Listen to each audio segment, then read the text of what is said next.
अस्सलाम वालेकुम। मैं उम्मीद करता हूँ आप सब लोग बिल्कुल ठीक होंगे। आज की इस वीडियो में हमने कोरिलेशन एनालिसिस क्या है और इसको एसपीएसएस के अंदर किस तरह से परफॉर्म किया जाता है, इसके ऊपर बात करनी है।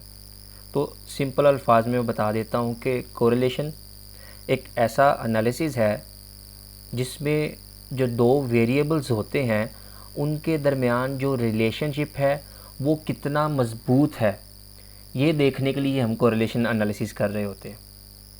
यानी दो वेरिएबल्स हैं, उनके दरमियान जो रिलेशन है उसकी कितनी स्ट्रेंथ है, आया कि वो ज़्यादा कोरिलेट आपस में कर रहे हैं या कम कोरिलेट कर रहे हैं। अब कोरिलेशन पॉजिटिव भी हो सकती है और कोरिलेशन नेगेटिव भी हो सकती है। छोटी सी एग्जांपल दूंगा पॉजिटिव कोरिलेशन की कि जब आपकी हाइट बढ़ती है ना तो वज़न भी साथ बढ़ता है। ये एक सिंपल सी एग्जांपल है। अगर आप नेगेटिव कोरिलेशन की बात करें तो बंदा जब बूढ़ा होता जाता है तो उसके सर से बाल उतने ही कम होते जाते हैं, तो ये एक नेगेटिव कोरिलेशन आ जाती है। ये एक आम सिंपल सी एग्जांपल्स है आप लोगों को समझाने के लिए। तो इसको एसपीएसएस में किस तरह से परफॉर्म किया जाता है, आए हम अब उस पर चलते हैं। तो ये आपके सामने एसपीएसएस की लेआउट है, ठीक है। यहाँ पे हमने अपने जितने भी वेरिएबल्स हैं उनको कंप्यूट कर लिया होगा। पीछे वाली वीडियोस में ये बता चुका हूँ कि कंप्यूट कैसे किया जाता है, ठीक है। तो कंप्यूटेड जो वेरिएबल्स होते हैं उनको आपस में कोरिलेट करके चेक कर रहे होते हैं। कंप्यूट करने का क्या फ़ायदा होता है ये भी मैं लास्ट वीडियोस के अंदर बता चुका हूँ। तो हम अब कोरिलेशन करते हैं कि किस तरह से परफॉर्म करनी है और इसमें जो वैल्यूज़ होंगी उनको किस तरह से इंटरप्रेट करना है। तो सबसे पहले हम एनालाइज पे जाएंगे, उसके बाद यहाँ से कोरिलेट पे और फिर बाई वेरिएट।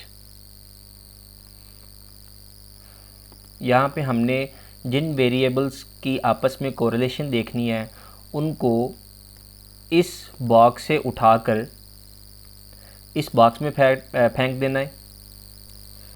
इसके बाद यहाँ पे ऑप्शन पे आगे अगर मीन और स्टैंडर्ड डेविएशन देखना है तो आप यहाँ पे भी क्लिक कर सकते हैं, अगर नहीं देखना तो आप इसको ऐसे ही रहने देते हैं।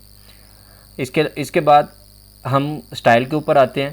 तो जिस स्टाइल की आपको ज़रूरत है आप उस स्टाइल से इसको परफॉर्म कर सकते हैं। यहाँ पे हमें इस चीज़ की ज़रूरत नहीं है, ठीक है। तो हमें कोरिलेशन कोफिशिएंट कौन सा चाहिए, पियर्सन सबसे ज़्यादा जो फेमस है वो यही चलता है कोरिलेशन कोफिशिएंट। तो हमें इस वक्त इसी की ज़रूरत है। तो अब मैं ओके करता हूँ, आपके सामने पेज आएगा। इसके ऊपर आपका पूरे का पूरा जो कोरिलेशन एनालिसिस था वो यहाँ पे परफॉर्म हुआ पड़ा है। यहाँ पे आप देखें डिस्क्रिप्टिव स्टैटिस्टिक्स है। यहाँ पे जितने भी वेरिएबल्स आपने इंक्लूड किए उनका मीन और स्टैंडर्ड डेविएशन आपके सामने आ जाएगा। इसके बाद कोरिलेशन का नीचे टेबल है। इसको पढ़ने का तरीका ये है कि ये जो एक एक एक लिखा हुआ है इससे नीचे वाला हिस्सा पढ़ लें या इससे ऊपर वाला पढ़ लें। इससे मुराद ये है कि ये जो प्लेफुलनेस है वो ये तीनों जो नीचे वेरिएबल्स हैं उनके साथ कोरिलेट कर रही है, यानी 357 398।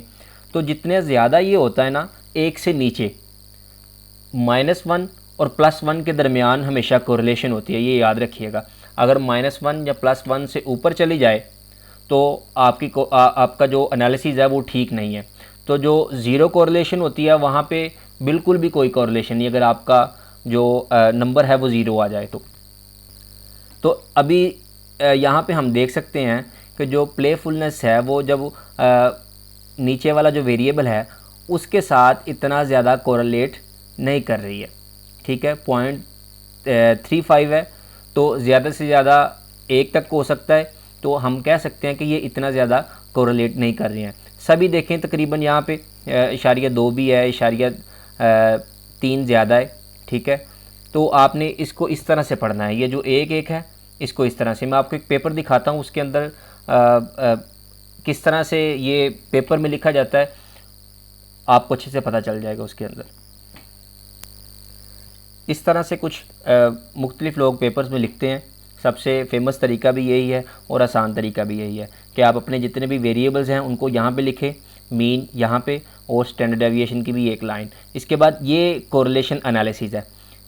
ऐसे ही उठा के इतनी चीज़ को, ये एक से नीचे वाली को, इतनी चीज़ को उठा के हमने यहाँ पे डाल दिया।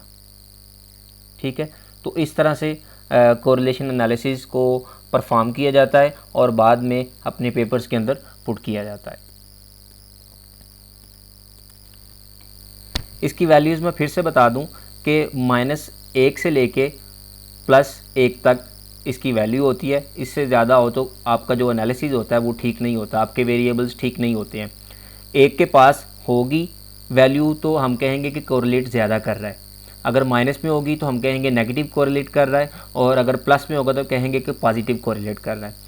पॉजिटिव कोरिलेट क्या होता है, नेगेटिव क्या होता है, मैं आपको छोटी मोटी पीछे एग्जांपल्स दे चुका हूँ।